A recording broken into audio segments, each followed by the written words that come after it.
Le métier de brancardier consiste principalement à transporter des patients, mais pas que. C'est un métier exigeant, psychologiquement ou émotionnellement parfois, car on est confronté à des cas ou des gens qui sont dans une détresse au niveau de leur santé. Donc il faut faire preuve d'empathie, il faut faire preuve de tact, essayer de choisir les bons mots parfois, et même parfois ne rien dire. Être à l'écoute et attentionné, c'est pas simplement amener un patient d'un point A à un point B, ça nécessite un peu plus d'humanité.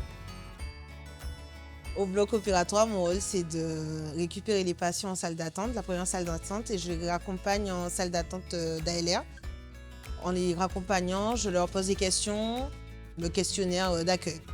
Mon rôle, c'est de préparer pour l'installation en salle, couper le pantalon du côté opéré. Mon rôle aussi, c'est de rassurer le patient. Ils ne sont jamais vraiment seuls parce qu'on a les brancardiers, l'AS dans le couloir et aussi les infirmières circulantes. Je suis infirmière circulante, c'est-à-dire que je donne le matériel stérile à l'instrumentiste. Je fais l'interface entre le stérile et le non stérile. Je fais les branchements, je raccorde les différents dispositifs. J'anticipe, j'installe le patient et je veille au bon déroulement de l'intervention. J'accueille le patient, je réponds à ses questions s'il en a, je suis auprès de lui quand il s'endort. Je suis là en fait pour écouter ses questions, le rassurer, être auprès de lui pour qu'il s'endorme dans les meilleures conditions. J'appelle la salle de réveil quand on a terminé et j'aide à la sortie du patient. Je suis infirmier anesthésiste. Mon travail, c'est d'assurer la sécurité pendant toute l'intervention chirurgicale. J'accueille les patients, on fait le tour avec eux de tous les éléments d'anesthésie, on leur installe une perfusion, puis ensuite on les emmène au bloc et on les endort tranquillement, à leur rythme, avec une association de médicaments. Pendant toute l'intervention, on est là en permanence avec eux.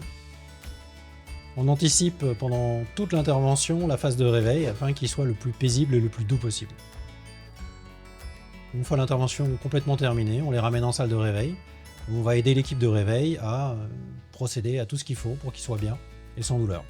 Quand le patient arrive du bloc opératoire, il est endormi, encore sous anesthésie générale. Donc il arrive, on l'installe à plusieurs. On lui prend ses premiers paramètres vitaux. Il est déjà scopé, donc on a juste à rebrancher en fait les différents appareils de monitoring. Et si tout est au vert, après on peut le réveiller tranquillement. Il se réveille dans un environnement assez calme. Quand on est sûr que tout va bien, on les réassure parce que souvent ils se sont réveillés peut-être un peu stressés, angoissés, donc ils ont des réveils des fois un petit peu agités. Et voilà, donc on fait preuve d'écoute et de calme pour qu'ils se réveillent le mieux possible. Moi, je suis agent de stérilisation. Je stérilise le matériel du bloc opératoire. Je récupère les instruments qui sortent de salle. Je les traite, je les passe en laveur.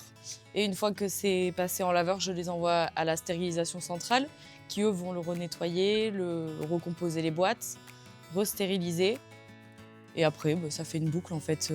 Ça revient ici, moi je renvoie. Bon, voilà.